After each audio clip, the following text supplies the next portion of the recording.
Dentro.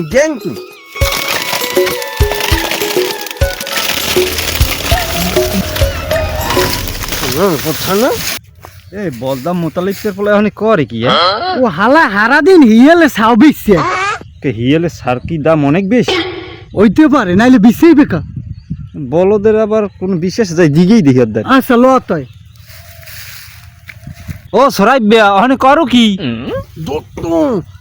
এখন একটু থিঙের পড়ছে মতো তখন থেকে বিত্তে যেতে পাইছি নিয়ে দত্তু মন নাকি তুমি বিত্তে দিবি আরে বেডা তোর বাপে বিশ্বে আইছে আজীবন আইছে হেজা আর তুই হইছে কেজারবো কেজা এখন বিশ্বে তুই পাতি হিয়েল বেডা তোর হইছে জাহুদ হইছে বলদ এখন এই গ্রামটারও তোর বলদের আকারে ধারণ করাইতে আছো ব্যাপারটা কি তোকে দেখো বক না এই যে থিঙারে অনেক দাম আছে শহরে একটা থিঙের ধনিয়ে দিনে 10,000 টাকা দেবে তুমি জানো দত্তু হয়তো থিঙেরটা ধনিয়ে দেবো আমার না গোয়াতে থানার পথে নাই